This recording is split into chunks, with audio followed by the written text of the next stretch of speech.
un peu de chou. Oh. Pardonnez-moi d'arriver comme une mouche à pertinence sur un tas de banalités. Ouais.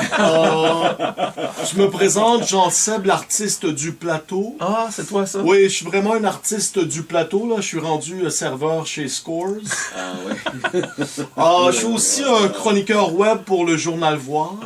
Ben, vous avez sûrement lu mon dernier article sur Igor Slavinovich. Non. Vous savez, ce légendaire flûtiste qui joue de la flûte de pan en soufflant dans des anus de chat de différentes tailles. Mais Vous c'est pas avez... la flûte de pan, non, c'est la flûte de chat. C'est de la flûte de chat. Sa dernière symphonie, là, c'est très bon. Un concerto à 4 culs. Ouais. Do, rond, mi, sol, la, do, rond. C'est très bon. Même voix que Jacques Demers quand tu chantes? Enfin, bon. là-dedans, bah. Peut-être pas, non. Non. C'est déjà rendu, hein. Ouais, c'est ça. Mais disons que c'est plus tranquille dernièrement là, pour jouer franc jeu côté journalisme pour moi. Oui. Alors j'ai décidé de faire comme tous les artistes moyens, pas assez talentueux pour percer et trop lâche pour faire un vrai job. J'ai commencé à écrire des romans jeunesse. Ah, c'est le chien que les autres, d'accord. Non, mais c'est ça pareil, un auteur jeunesse. Là. Tu pognes pas avec les adultes, puis tu profites de la naïveté des enfants.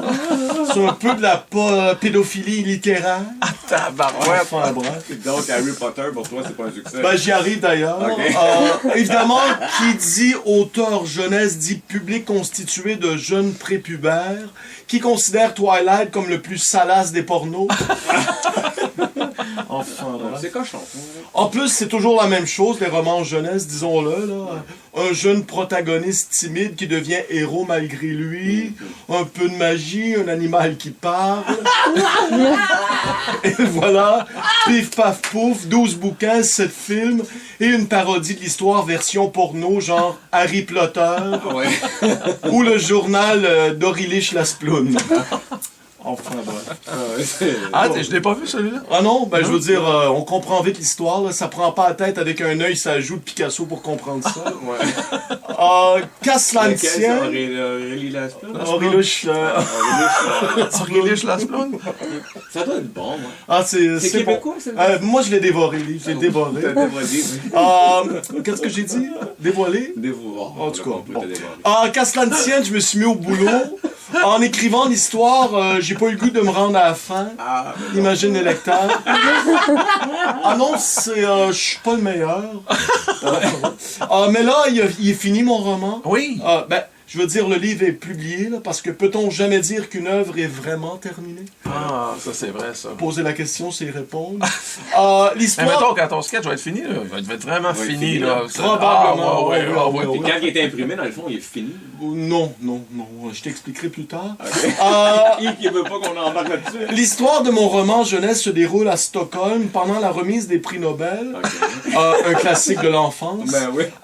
Mon jeune personnage mystérieux, Hachu Mouellet, tombe en amour avec la lauréate du Nobel de physique qui a 70 ans de plus que lui. Évidemment, ça fonctionne pas, et puis, ben... C'est pas mal ça, là. C'était pas une très bonne idée. Le livre à 11 pages.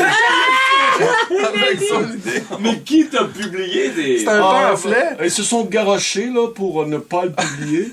Mais disons que jusqu'à maintenant, blague à part, la réaction des jeunes est vraiment très bonne. Ah oui. La semaine passée, j'avais une table au Salon du Livre de Sainte-Martine. Ça a été une très bonne journée. J'ai fait 200 $. Hein? Aucun livre, mais j'ai vendu à la table. Enfin bref.